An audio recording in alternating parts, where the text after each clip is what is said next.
లేదు దేవకి, ఇప్పటికే చాలా ఆలస్యం చేశాను. ఈ పాప భారాన్ని వాడు మోయాల్సి వస్తుంది. వద్దు, నేను చేసిన తప్పుకి పాపం నా బిడ్డ కంటకూడదు.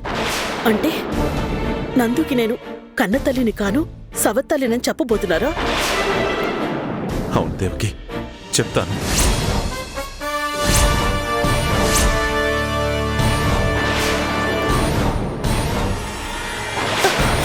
అమ్మా దేవకి, దేవకి, దేవకి, దేవకి, దేవకి, దేవకి, దేవకి, అమ్మా ఏమైంది దేవకి? అమ్మా దేవకి, దేవకి, దేవకి, ఏమైంది? దేవకి, అమ్మా దేవకి, ఏమైంది? దేవకి, మంచినీళ్ళు తాగు. నీళ్ళు తాగు.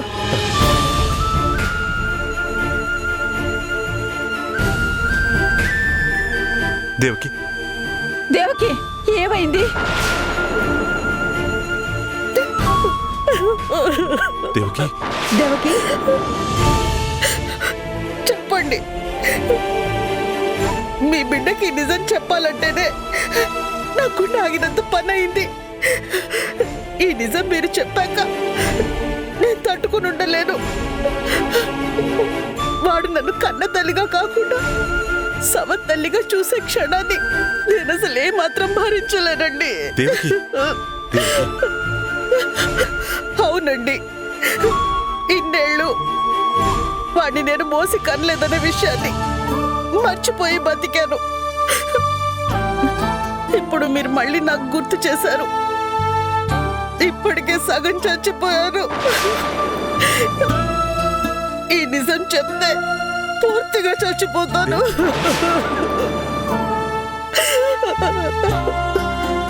వాడు నేను కన్న తల్లిని కాదన్న నిజం తెలుసుకొని ప్రశాంతంగా ఉండలేడు. వాణ్ణి చూస్తూ నేను మనశాంతిగా బ్రతకలేను.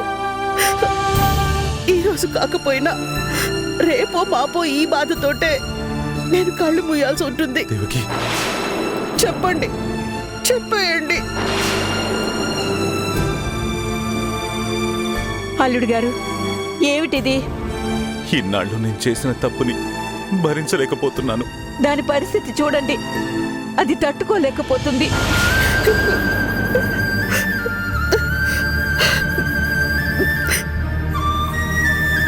వద్దండి, మీరిన్నాళ్ళు ఆ కష్టాన్ని మోస్తూ బతికారు. అది తలుచుకుంటుంటేనే నేను భరించలేకపోతున్నాను. మీ మనసులో భారాన్ని దింపేసుకోండి. చెప్పాలనుకుంటే చెప్పేసేయండి. నందుని పిలిచి చెప్పేసేయండి. ముందు మీరు చేయాలనుకున్న ఆ కర్మల్ని చేయించేసేయండి.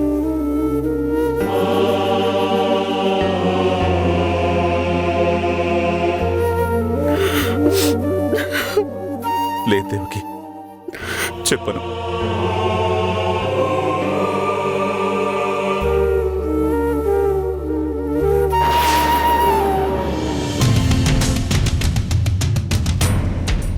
ఏమైంది దేవకి?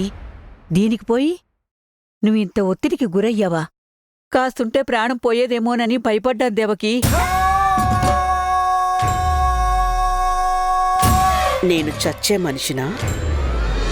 నేను ప్రాణాలు తీసేదాన్నే కానీ పోగొట్టుకునేదాన్ని కానమ్మా. నేనిప్పుడు ఇంత నాటకం ఆడకపోతే ఆయన ఈ విషయం ఖచ్చితంగా నందుకి చెప్పేవాడు. నందుకి ఆయన ఈ విషయం చెప్పి నేను సవతి తల్లినని తెలిస్తే చాలు, తర్వాత కథ మొత్తం మారిపోతుంది.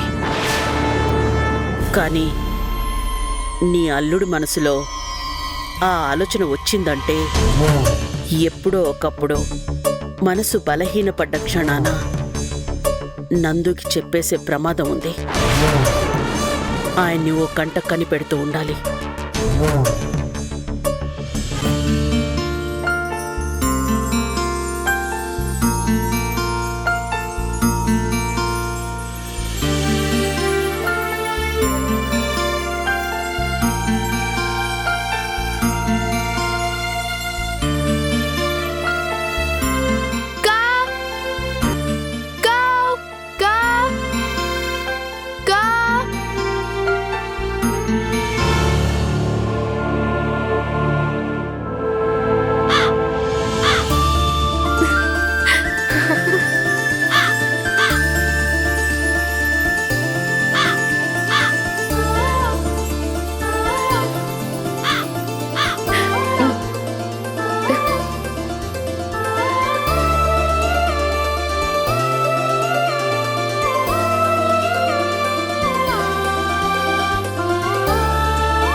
వచ్చారా?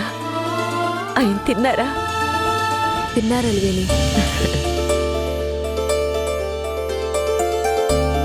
మీ ముగ్గురే అక్క చెల్లెళ్ళ చేత్తో ముద్ద పెడితే మీ తాతగారు రాకుండా ఎలా ఉంటారే? మీ కొత్త జంటలకిది తొలి పండుగ. మీరు మీ భర్తలతో తాతగారికి నమస్కారం చేసుకుని మీ తల్లిదండ్రుల ఆశీర్వాదం తీసుకోండి. వాళ్ళ దీవెనలే మీకు శ్రీరామ రక్ష. ప్రణయ్, వెళ్ళు నాయనా. తాతగారికి నమస్కారం చేసుకుని మీ అత్తామామల ఆశీర్వాదం తీసుకో. అక్క, ముందు నువ్వు మీ ఆయన కలిసి తాతగారికి నమస్కారం చేసుకోండి.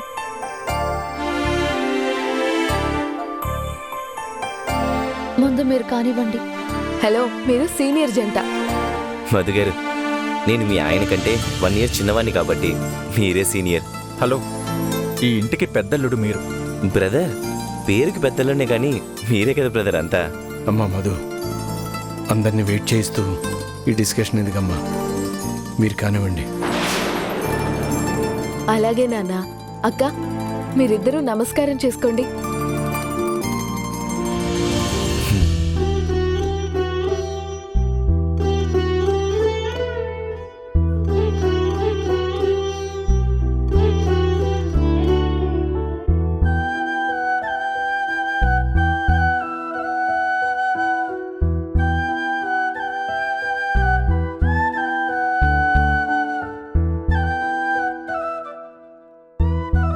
రండి.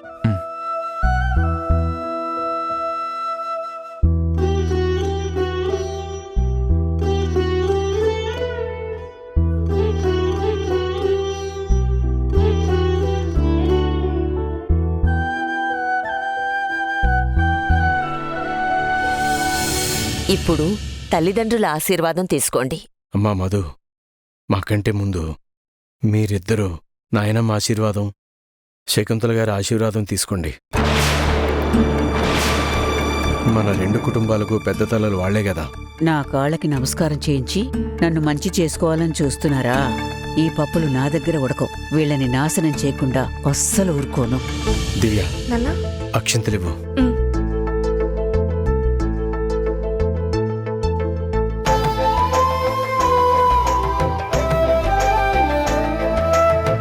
వచ్చే ఏడాదికి మీరిద్దరూ ముగ్గురిగా ఆశీర్వాదం తీసుకోవాలి. నా మునిమనవడికి భోగి పండ్లు పొయ్యాలి. కరెక్ట్గా ఆశీర్వదించారమ్మా. పనిలో పనిగా కవలలు పొట్టాలని ఆశీర్వదించండి. ఆ భగవంతుడన్నీ ఇస్తాడ్రా. చల్లగా ఉంటండమ్మా. లేవండి. పద.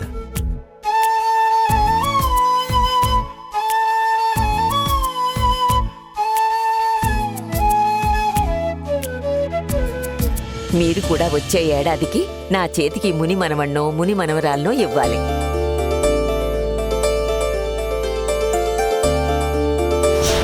అమ్మా రండి, అక్షింతలు తీసుకోండి.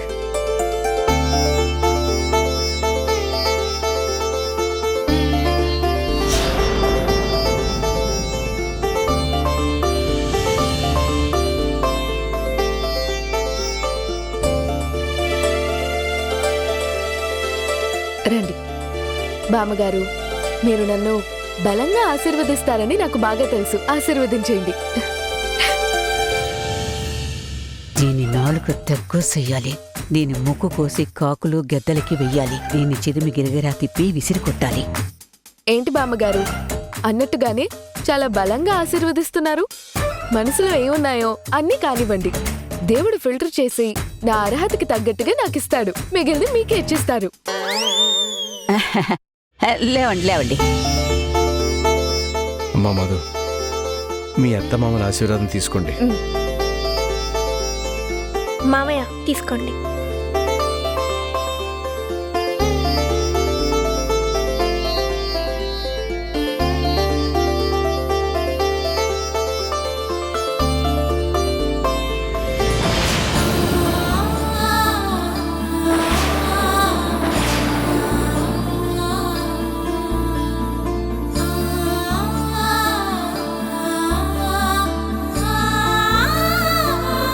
ఏమైంది నాన్న?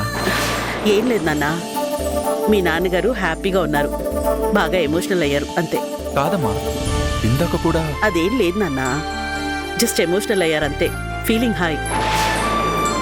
నాన్న, ఆర్ యు ఓకే? వెళ్ళి మీ అత్తమామల ఆశీర్వాదం తీసుకోండి, రండి.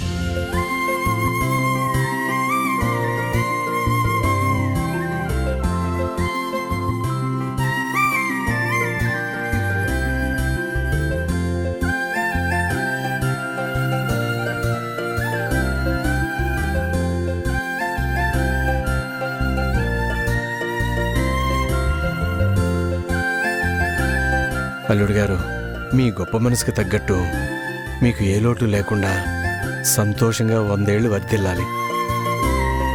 మా అమ్మాయిని తోడు నీడగా ఉండి మీరే చూసుకోవాలి. నాన్న, నేనే ఆయన్ని బాగా చూసుకుంటా. ఇప్పుడు కూడా అల్లరేనా అమ్మా? ఈ అల్లరి కాస్త తగ్గించి నీ భర్త అడుగుజాడల్లో మీ అత్తగారి గౌరవాన్ని కాపాడుతూ 100 ఏళ్ళు సంతోషంగా ఉండండి. అలాగే మీ నాన్నమ్మ అడిగినట్టు వచ్చే ఏడాదికి పిల్లల్ని కనిచ్చేయండి.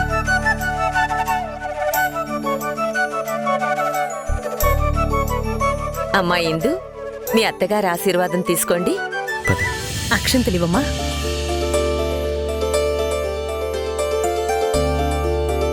ఇద్దరూ సుఖ సంతోషాలతో, పెద్దవాళ్ళ ఆశీర్వాదాలతో, అష్టైశ్వర్యాలతో 10 కాలాల పాటు చల్లగా ఉండండి. లేవండి.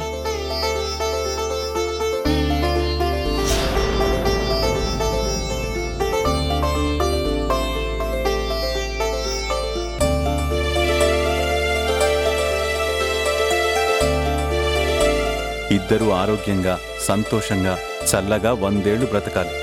నా మనవణ్ణి వెధవం చేసి వీడు మంచోడని సర్టిఫికేట్ కొట్టేసి ఇప్పుడు ఆశీర్వాదం అడుగుతున్నాడు. ప్రణయ్, మీ అత్తమామల ఆశీర్వాదం తీసుకో.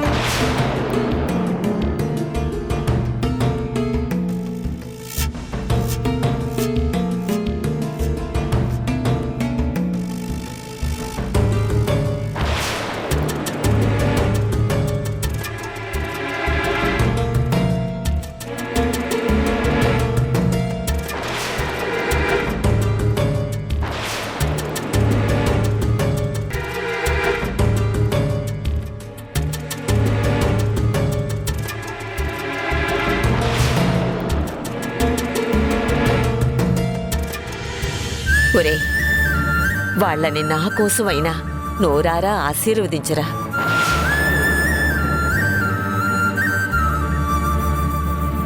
తండ్రిగా మీ నాన్నని తలుచుకొనైనా వాళ్ళని ఆశీర్వదించు నాయనా.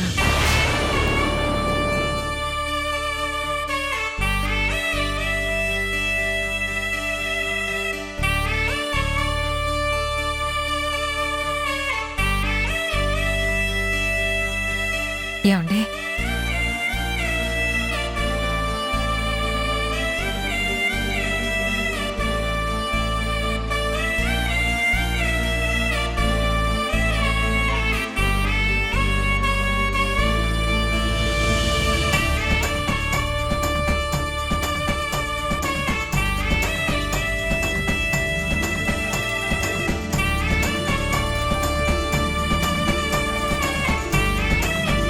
వీడికి బాగా పొగరు, ఇంకా అదే పంతంతో ఉన్నాడు. టైం రాని చెప్తా వీడి సంగతి.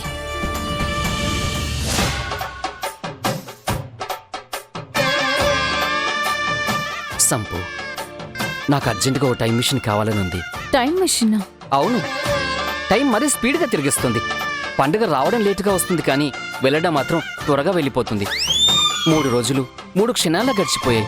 అదే టైం మిషన్ ఉంటే మనం మళ్ళీ 3 రోజులు వెనక్కి వెళ్ళి మళ్ళీ పండుగ చేసుకోవచ్చు. అసలు ఆ మాటకొస్తే కాలేజీ రోజుల్లోకి వెళ్ళి ఆ టైంలో నువ్వెక్కడున్నావో తెలుసుకుని కలుసుకునేవాణ్ణి. ఎందుకలా? ఎందుకో అలా అనిపిస్తుంది. అబ్బా, ఈ నవ్వు కోసం 100 సార్లు చచ్చిపోవచ్చు తెలుసా? నా నవ్వు అంత చండాలంగా ఉందా అండి? జిజి, అలా కాదు. బొత్తిగా ఇంత అమాయకురాలు ఏంటండి మీరు? మిమ్మల్ని పొగిడితే కూడా తెలుసుకోలేకపోతున్నారు. నేను రాజుని కాను, రాజ్యాలు లేవు, కానీ ఉండుంటే మీ నవ్వు కోసం రాజ్యాలే రాసిచ్చుండేవాణ్ణి. అబ్బా, ఈ నవ్వు కోసమైతే పక్క రాజ్యం వాణ్ణి అడుక్కొనైనా రాసిచ్చేయచ్చు. చెప్పండి. ఎక్కడికి రాను? ఎక్కడికి రాను ఏంటి? మీరే రమ్మన్నారు కదా. నేనెక్కడ రమ్మన్నాను? చెప్పండి అన్నాను. ఆడవారి మాటలకి అర్థాలే వేర్లే అంటారు. పొమ్మంటే రమ్మనే కదా అర్థం. చెప్పండి. ఇదిగో మళ్ళీ రమ్మంటున్నారు. ఓహో అలాగా, అయితే రండి. మీరు రమ్మంటే రాకుండా ఉంటానా? వస్తా. అయ్యో, మీరు రివర్స్ లో అర్థం చేసుకుంటారుగా. ఒక్కోసారి సరిగ్గానే అర్థం చేసుకుంటానండి. ఇలా మాట్లాడి బుట్టలో పడేస్తారు, జాగ్రత్తగా ఉండాలి అని మా అమ్మ రోజూ చెప్తూ ఉంటుంది. నేను తెలివైన దాన్ని కాబట్టి మీ బుట్టలో పడలేదు. అవును, మీరు చాలా తెలివైన వాళ్ళు. మీరు నా బుట్టలో పడలేదు, నన్నే మీ బుట్టలో పడేశారు. మీరు పడితే పడ్డారు కానీ నేనేం పడలేదు. తన్ని పడేసినా పడేసి తన్నినా రెండూ ఒకటే కదండి. ఏమోనండి, నేనెప్పుడూ తన్నులు తినలేదు. జీవితాంతం మీతో తన్నులు తినడానికి నేను రెడీగా ఉన్నాను. నాతో ఎందుకు తన్నులు తింటారు? నాకేం అర్థం కావడం లేదే. నా బుట్టలో పడిపోయింది కానీ పడిపోయిందని తనకే తెలియడం లేదు. ఏం చేయను దేవుడా? నాకు అర్థం కాకుండా మాట్లాడి మీరు ఆలోచిస్తారేంటి? అర్థమయ్యేలా చెప్దామని ఆలోచిస్తున్నాను. ఇప్పుడు మన ఇద్దరికి పెళ్ళీడు దాటిపోతున్నా మనకింకా ఎందుకు పెళ్లి కాలేదు? పెళ్లి కాలేదు కాబట్టి.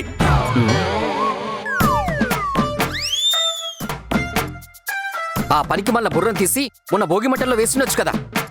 బొత్తిగా మేనర్స్ లేదా ఆ బుర్రకి? ఇద్దరు ఇక్కడ చిలక గోరింకల్లా మాట్లాడుకుంటుంటే మధ్యలో కాకిలా దూరం డిస్టర్బ్ చేస్తావే? నేను కాకో హంస అనేది తర్వాత సంగతి. చిలక గోరింక అనేది రాంగ్ కాన్సెప్ట్, అక్రమ సంబంధం. దాయి, వీడితో జాగ్రత్త. మాయ మాటలు చెప్పి బుట్టలో పడేస్తాడు. నేను చాలా తెలివైన దాన్ని. అరగంట నుంచి మాట్లాడుతూనే ఉన్నారు, అయినా పడలేదు. ఆయనే నా బుట్టలో పడిపోయారు. విన్నావుగా, కన్ఫర్మ్ చేస్తుంది. నాకు పడిపోయిన సంగతి కూడా తనకు తెలియనంత అమాయకురాలు. ఏం సంపు? అవును. ఇదిగో వీడు మాయ చేస్తున్నాడు.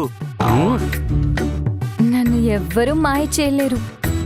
అందరి మగాళ్ళ దగ్గర జాగ్రత్తగా ఉండాలని మా అమ్మ చెప్పింది. నా కాబోయేవాణ్ణి ఆ దేవుడే చూపిస్తాడని ఓ బాబా చెప్పారు. నా కోసం పుట్టిన అతన్ని తెలుసుకోవడానికి పౌర్ణమి రోజున గుడికెళ్తే అక్కడికతను వస్తాడని, కలిసినప్పుడు జరిగే కొన్ని సూచనలు చెప్పారు. ఆ సూచనలు నాకు తెలిస్తే అతనే నాకు కాబోయేవాడు. నేను చెప్పను. మరో 3 రోజుల్లో పౌర్ణమి. నాకు కాబోయేవాడు ఈ పౌర్ణమి నాడైనా వస్తాడో లేదో చూడాలి. రూతా, నేనేరా పౌర్ణమి పెళ్లి కొడుకుని. దొంగ పిల్లి మొహం వేసుకుని పౌర్ణమి పెళ్లి కొడుకు అంటావేంట్రా? పౌర్ణమి కాదు కానీ వెళ్ళి అమావాస్యకి ట్రై చేసుకో. ఏ దయ్యం పిల్ల సెట్ అవుద్ది. పౌర్ణమికి చూపిస్తా నేనేంటో. ఓకే, నువ్వు పౌర్ణమికి చూపించు, నేను సాంప్రదాయిక చూపిస్తా నేనేంటో. సవాలారా సవాల్? రేయ్, ముందు సవాలు సరిగా పరకరా బాబు. శవాలని వినబడుతోంది. వెటకారమా? కాదురా, ఉప్పు కారం. రేయ్ రూతా, ఐ డోంట్ కాథర్.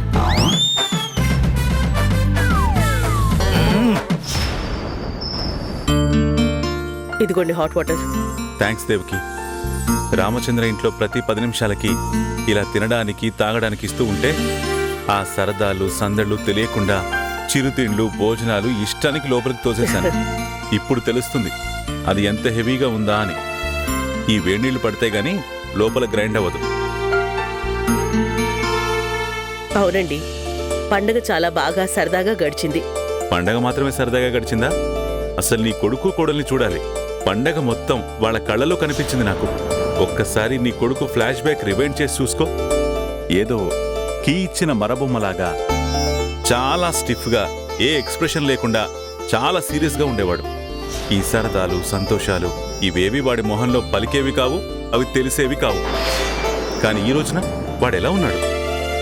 పెళ్ళైన కొన్నాళ్లు బెట్టు చేశాడనుకో, కానీ వాడి బెండు తీసి వాడు కీలు విరిచి వాత పెట్టి మధు వాడిని ఎలా మార్చుకుందో చూడు. మధుయే గనక వాడి లైఫ్లో రాకపోయుంటే వాడింత సంతోషంగా ఉండేవాడే కాదు దేవకి. దేవకి, మధు ఈ ఇంటికి నీ తర్వాత తనే యజమానురాలు.